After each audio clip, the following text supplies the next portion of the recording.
কেভিটেশন engineering টেকনোলজিতে আপনাকে স্বাগতম। আমি এনামুল মনির। আজকে আমি আলোচনা করব আমাদের যে পিএফআই প্যানেল বোর্ড আছে, এই পিএফআই প্যানেল বোর্ডের ক্যালকুলেশন কিভাবে করব। একটা ট্রান্সফরমার থেকে আমরা কিভাবে আমাদের যে পিএফআই প্যানেল বোর্ড আছে, এই পিএফআই প্যানেল বোর্ডটা সিলেকশন করব। তো আমি এখানে দেখাচ্ছি যে আমার যে ট্রান্সফরমারটা আছে এটা হলো 100 কেভিএ ট্রান্সফরমার। এই 100 কেভিএ ট্রান্সফরমারের জন্য আমরা কি পরিমাণ পিএফআই প্যানেল বোর্ড সিলেকশন করব সেই বিষয়টাই আমি আজকে ক্যালকুলেশনের মাধ্যমে আপনাদেরকে দেখাবো। খুব সহজেই আমরা একটা ট্রান্সফরমার থেকে পিএফআই প্যানেল বোর্ড সিলেকশন করতে পারি। তো আমাদের মূলত কি থাকে, আমাদের পুল থাকে, পুল থেকে আমার মিটারিং হয়, সিডিপিডি হয়, সিডিপিডি হয়ে আমার মিটারিং হয়, তারপর আমার ট্রান্সফরমারে আসে। এই যে ট্রান্সফরমারে আসে, ট্রান্সফরমারে যদি আমার এখানে ধরেন L1 L2 এবং L3 এই তিনটা লাইন আসে, আমার ট্রান্সফরমারে কিন্তু ট্রান্সফরমার থেকে একটা নিউট্রাল হয়। আমাদের যে থ্রি ফেজ লাইনগুলো আছে, আমাদের পল্লী বিদ্যুৎ বা এগুলো থেকে আমাদেরকে নিউট্রাল দেওয়া হয় না অনেক সময়, তবে অনেক সময় নিউট্রাল চেঞ্জ হয়।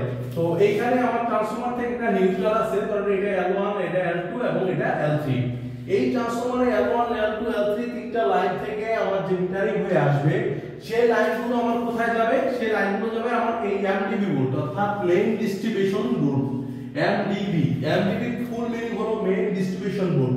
আমার এই ট্রান্সফরমার থেকে মেইন ডিস্ট্রিবিউশন বোর্ডে আসবে। মেইন ডিস্ট্রিবিউশন বোর্ড থেকে আমার যে বাসবার আছে, বাসবার যেমন L1 L2 L3 এবং নিউট্রাল এবং গ্রাউন্ডিং যে বাসবার থাকে, ওই বাসবার থেকে আমার লাইন যাবে কোথায়? আমার এই পিএফআই প্যানেলে। এইখান থেকে ধরেন একটা সার্কিট ব্রেকার দিয়ে আমার এখান থেকে লাইন যাবে আমার এই পিএফআই প্যানেলের বাসবারে। তো এই পিএফআই প্যানেলের জন্য L1, এখান থেকে আরেকটা লাইন গেল, এটা হলো L2 এবং এখান থেকে আরেকটা L3। আর আমাদের যে নিউট্রাল আছে, নিউট্রাল থেকে এখানে একটা নিউট্রাল গেল। তাহলে আমরা এই পিএফআই প্যানেলে আসলো। এখন এই পিএফআইটা কত কেভিএর হবে আমরা কিভাবে বুঝবো? আমরা যদি ট্রান্সফরমারের কেভিএ জানি, অর্থাৎ ট্রান্সফরমারটা কত কেভিএর, ধরেন আমরা এই ট্রান্সফরমারটা কত 100 কেভিএর দিয়ে আছে, তার জন্য একটা সূত্র আছে, দেখেন কেভিএআর। কেভিএর সমান KVA into sin cos inverse PF. এই sin cos ইনভার্স এর মানটা আমরা, এই যে cos ইনভার্স এর মান, অর্থাৎ আমাদের যদি থিটার মানটা জানা থাকে, থিটার মানটা থেকে আমরা কত 36.87 থেকে আমরা ক্যালকুলেশন করতে পারবো। তো এটাকে অনেক সময় হিসাব করা হয় যে আমার ট্রান্সফরমারের লোড থেকে 60% অর্থাৎ 0.6 বেশি পিএফআই মান গুণ দিতে হয়। তাহলে আমাদের কত আমরা জানি, এই কেভিএ মান আমরা জানি কত 100 দেয়া আছে, অর্থাৎ আমাদের যে ট্রান্সফরমার আছে এই ট্রান্সফরমারের কেভিএ কত 100 দেয়া আছে। এই 100 আমি কেভিএ দিলাম এখানে 100 into sin cos inverse minus, তাহলে আমার এই মানটা sin সমান আমি লিখতে পারি সরাসরি। এখানে আমার যেহেতু cos ইনভার্স মাইনাস pf এর মান দেয়া আছে, তাহলে এখানে cos ইনভার্স মাইনাস pf এর মান কত 36.87। তো এটা আমি লিখে দিতে পারি। তাহলে আমার 100, এই যে 100 ইনটু sin এবং 36.87 সমান কত আসে? 100 ইনটু এটা আসে 0.6।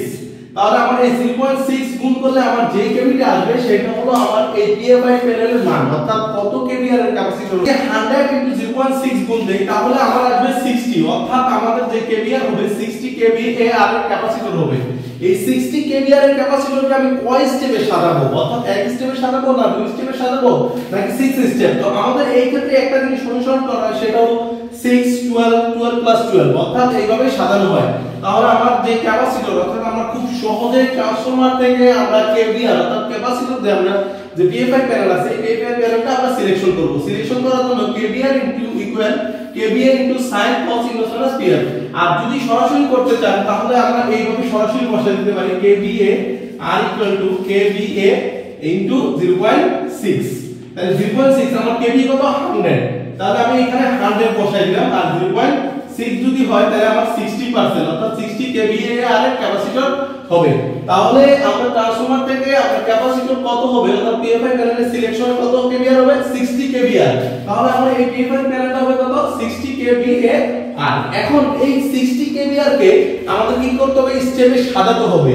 তো সাজানোর জন্য আমাদের কি করতে হবে, এটাকে কি আমি কি স্টেপে সাজাবো না 12 স্টেপে সাজাবো?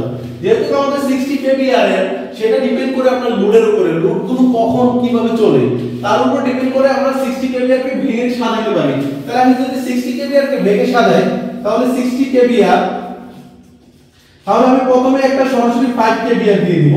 আমাদের যে পিএফআই প্যানেল আছে তার জন্য একটা 5 কেভিআর, কারণ আমাদের লোড বন্ধ থাকার পরও আমাদের কিছু লোড চলে, সেই কারণে আমাদের একটা সরাসরি কানেক্ট থাকবে 5 কেভিআর এর। তাহলে আমি এটা যদি ভেঙে নেই তাহলে কিভাবে ভাঙানো যায়? তাহলে আমি আরেকটা 5 কেভিআর নিলে